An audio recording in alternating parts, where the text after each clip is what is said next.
नमस्कार dear student. देखिए अपना अध्याय 12 मानव संसाधन चल रहा था। इसमें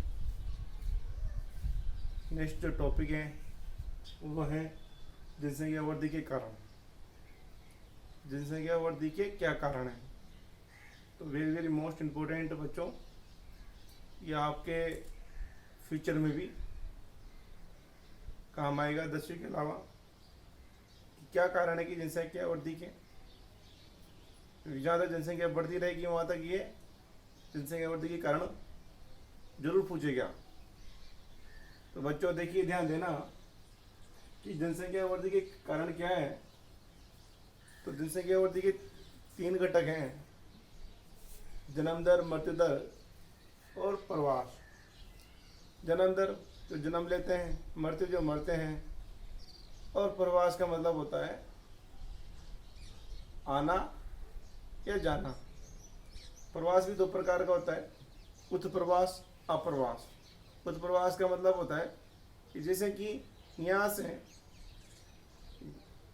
विदेश में आगमन।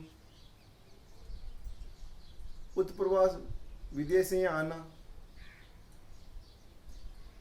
तो अप्रवास और उत्प्रवास, जैसे कि मान लीजिए ग्रामीण एरिया से शहर की तरफ जाना तो ये तो गया ग्रामीण से उत्प्रवास। और कोरोना काल में भी शहर से ग्रामीण की तरफ आए तो ये क्या अप्रवास।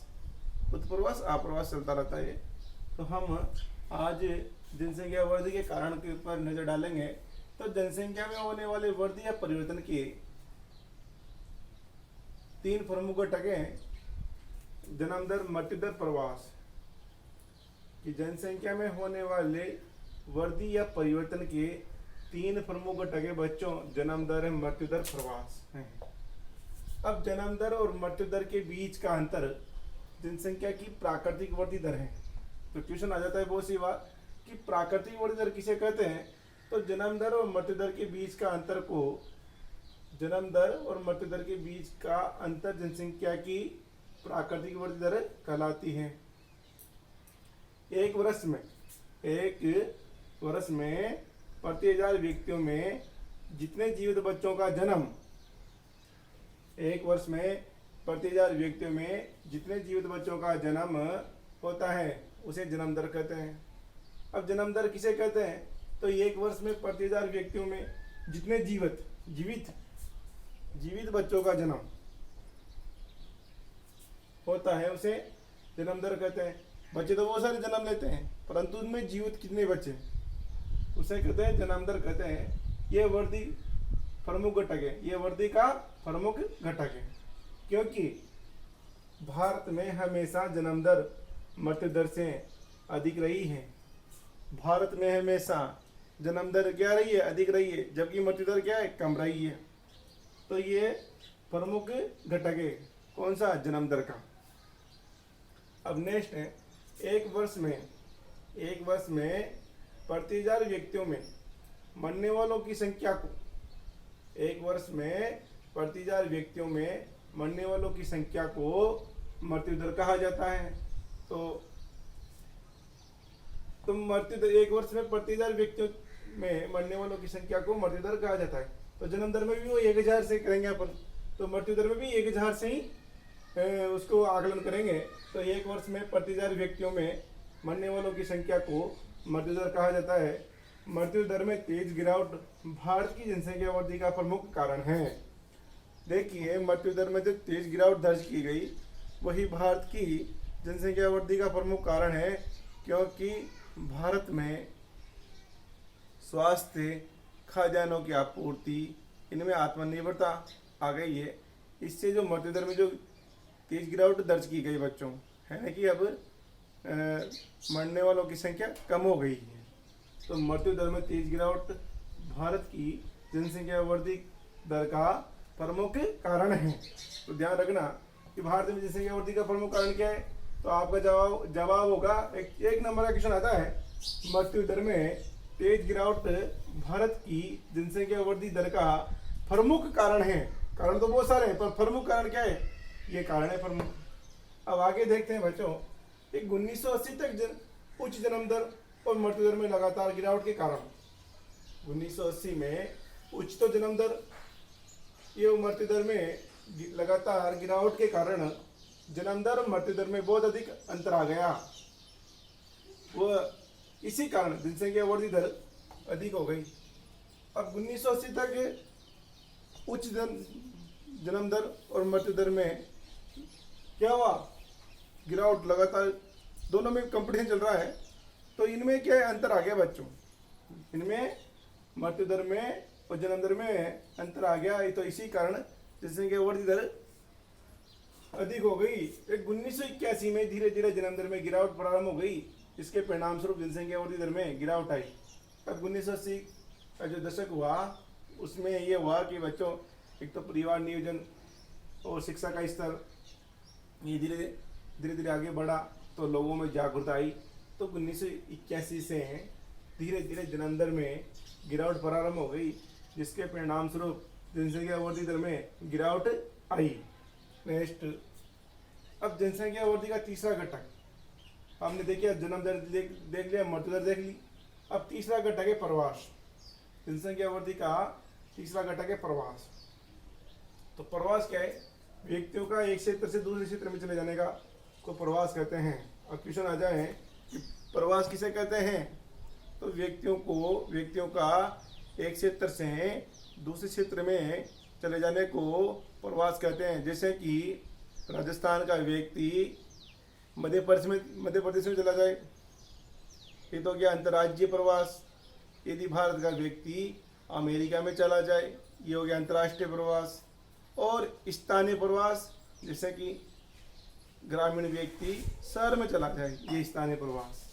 तो व्यक्तियों का एक क्षेत्र से दूसरे क्षेत्र में चले जाने को प्रवास कहते हैं। प्रवास आंतरिक प्रवास होता है, आंतरिक जो देश के भीतर होता है बच्चों, देश के भीतर आंतरिक प्रवास, यानी कि मध्य प्रदेश से राजस्थान में आना या गुजरात से राजस्थान में जाना, ये तो यहाँ प्रवास आंतरिक देश के भीतर।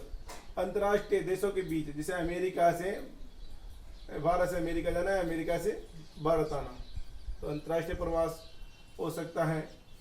प्रवास आंतरिक या अंतर्राष्ट्रीय हो सकता है। आंतरिक प्रवास देश की जनसंख्या के आकार में कोई परिवर्तन नहीं लाता।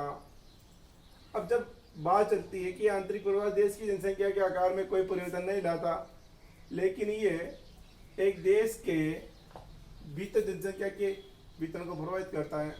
तब आंतरिक प्रवास देश की जनसंख्या के आकार में कोई परिवर्तन इसलिए नहीं लाता बच्चों, क्योंकि वो जैसे भारत है, भारत में 28 राज्य हैं और 9 केंद्र शासित प्रदेश हैं।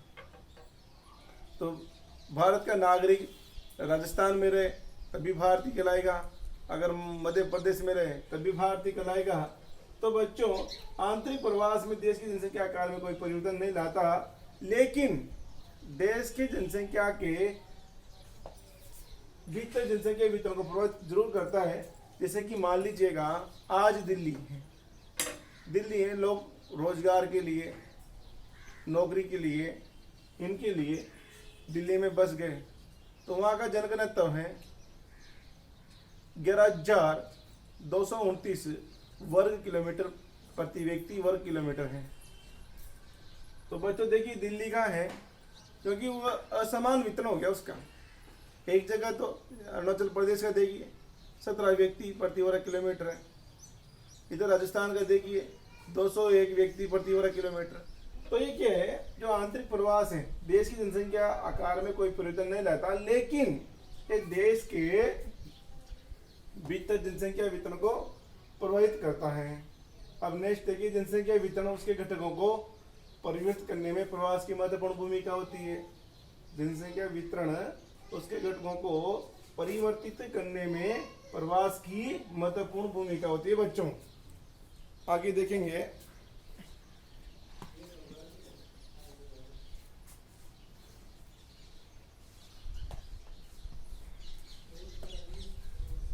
अब आगे देखेंगे भारत में अंतर्राज्यीय सर्वाधिक प्रवास ग्रामीण क्षेत्रों में होता है। भारत में अंतर्राज्यीय सर्वाधिक प्रवास ग्रामीण क्षेत्रों में होता है, क्योंकि शादी के बाद महिलाएं प्रवासित होती है, तो अगर भारत में अंतर्राज्यीय सर्वाधिक प्रवास ग्रामीण क्षेत्रों में होता है, ग्रामीण से ग्रामीण क्षेत्रों में होता है, क्योंकि शादी के बाद महिलाएं प्रवासित होती है।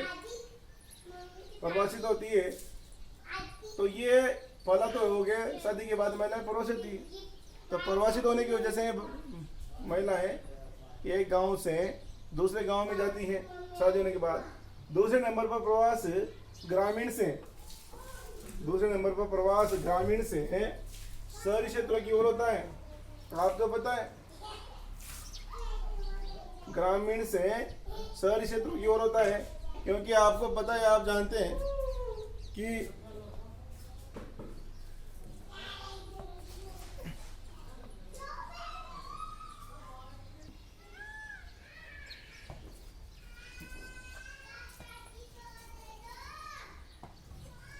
दूसरे नंबर पर प्रवास ग्रामीण क्षेत्रों से शहरी क्षेत्रों की ओर होता है, क्योंकि ग्रामीण क्षेत्रों में अपकर्षण कारक प्रभावी होते हैं।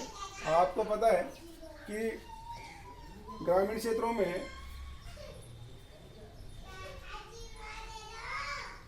से शहरी क्षेत्रों की ओर रोजगार के लिए, शिक्षा के लिए और भी अन्य कारक हैं, तो उनके लिए आदमी ग्रामीण क्षेत्रों से शहर की ओर पलायन करता है, क्योंकि ग्रामीण क्षेत्रों में अपकर्षण का कारक प्रभावी होते हैं।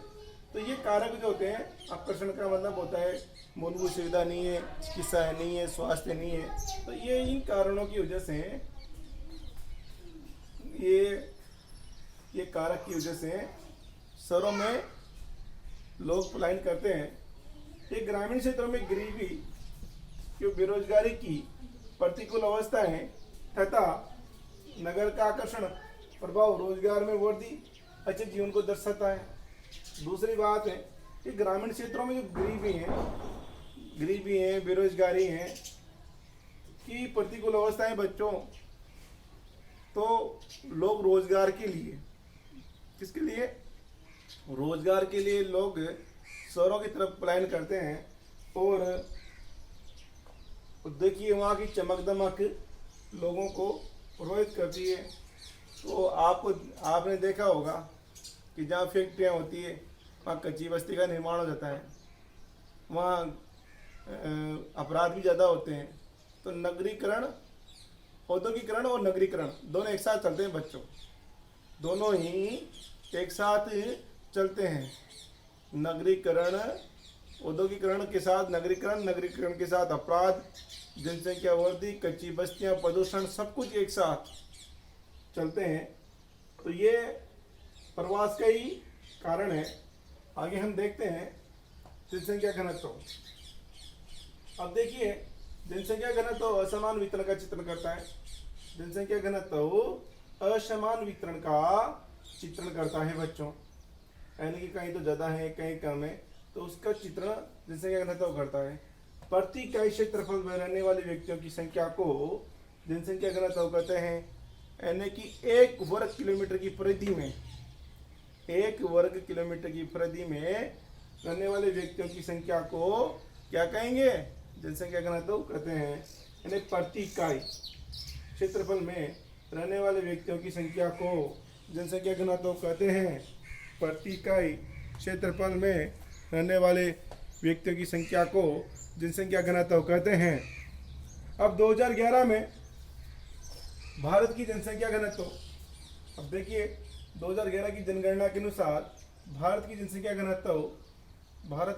घनत्व कितना था? 382 व्यक्ति प्रति वर्ग किलोमीटर था। 2011 में भारत का जनसंख्या घनत्व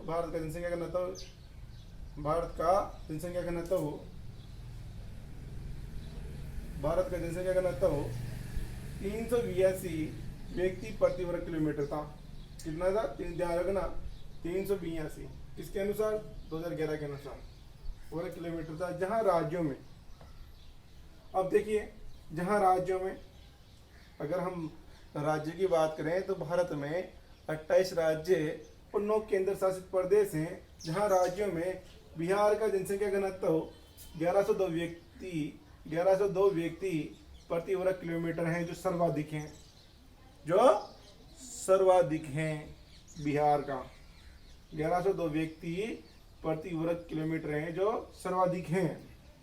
अब तथा इसी के विपरीत सबसे कम जनसंख्या घनत्व अरुणाचल प्रदेश में है 17 व्यक्ति प्रति वर्ग किलोमीटर। अब देखिए बच्चों, बिहार का इसलिए क्योंकि बिहार में समतल मैदान है, उपजाऊ मैदान है, तो इसलिए वहाँ का जनसंख्या घनत्व ज़्यादा है।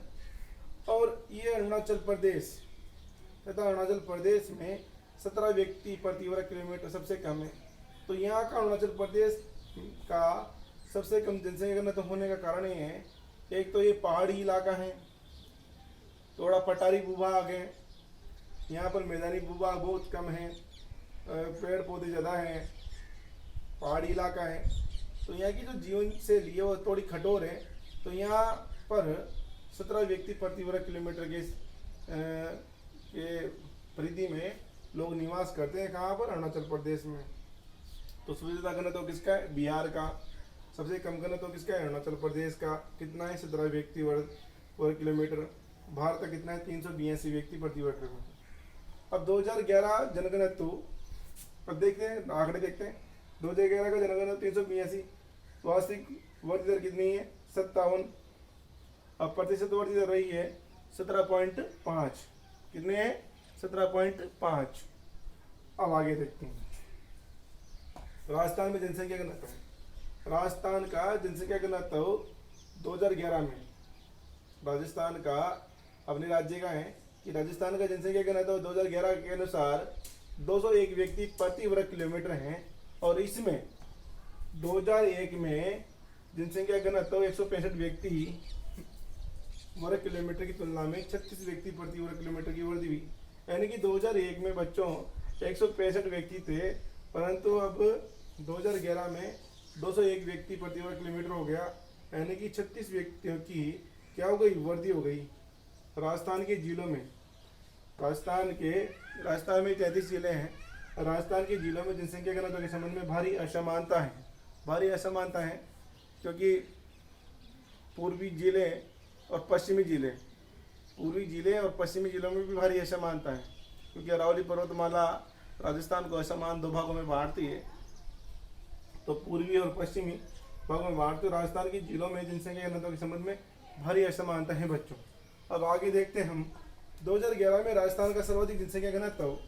2011 की जनगणना के अनुसार राजस्थान का सर्वाधिक जनसंख्या घनत्व 588 व्यक्ति प्रति वर्ग किलोमीटर था। 588 व्यक्ति प्रति वर्ग किलोमीटर जयपुर जिले का है। तो राजस्थान में सर्वाधिक जनसंख्या घनत्व जयपुर का है। और कितना है बच्चों? 588 व्यक्ति प्रति वर्ग किलोमीटर है। और सबसे कम जनसंख्या घनत्व जैसलमेर जिले का है। 17 व्यक्ति प्रति वर्ग किलोमीटर। कितना है? 17 व्यक्ति प्रति वर्ग किलोमीटर। तो बात करते हैं कि राजस्थान में सबसे ज़्यादा जनसंख्या घनत्व कौन से जिले का है? तो जयपुर का कितना है? 588। और सबसे कम जनसंख्या घनत्व किसका है? तो जैसलमेर का कितना है? 17 व्यक्ति प्रति वर्ग किलोमीटर। ध्यान रखना, इसका भी 17 ही है, अरुणाचल प्रदेश का भी 17 ही है। तो राजस्थान की जनसंख्या घनत्व में उत्तरोत्तर वृद्धि के बावजूद भी भारत की जनसंख्या घनत्व से कम है। तो राजस्थान की जनसंख्या घनत्व में धीरे धीरे वृद्धि हो रही, फिर भी भारत की जनसंख्या घनत्व से कम है, क्योंकि भारत की जनसंख्या घनत्व है 382 व्यक्ति प्रति वर्ग किलोमीटर, जबकि राजस्थान का है 201 व्यक्ति प्रति वर्ग किलोमीटर। अब आगे देखते हैं हम असम व अधिकतर प्रायद्वीपीय राज्यों का जनसंख्या घनत्व मध्यम है। असम और अधिकतर प्रायद्वीपीय राज्यों का जनसंख्या घनत्व मध्यम है, क्योंकि पहाड़ी, कटे छटे और पथरीले भूभाग, मध्यम से कम वर्षा, छिछली व कम उपजाऊ मिट्टीहीन राज्यों की जनसंख्या घनत्व को प्रभावित करती है। अब उत्तरी मैदानी भाग और दक्षिण में केरल का जनसंख्या घनत्व बहुत अधिक है, क्योंकि यह समतल मैदान है, उपजाऊ मिट्टी पाई जाती है तथा पर्याप्त मात्रा में वर्षा होती है। तो बच्चों ये है कि जनसंख्या घनत्व को प्रभावित करने वाले बहुत सारे कारक है। जलवायु भी है, दूसरी बात है रोजगार भी है, शिक्षा का विकास भी है, औद्योगिकरण भी है। ये सब जनसंख्या घनत्व को प्रभावित करते हैं। मैदान भी है, अगर उपजाऊ मैदान है तो अधिक मात्रा में जनसंख्या निवास करेगी। तो ये आपका टॉपिक कंप्लीट हो चुका है बच्चों। तो हमने देखा था, तो धन्यवाद। आप इसको बढ़िया पढ़िए।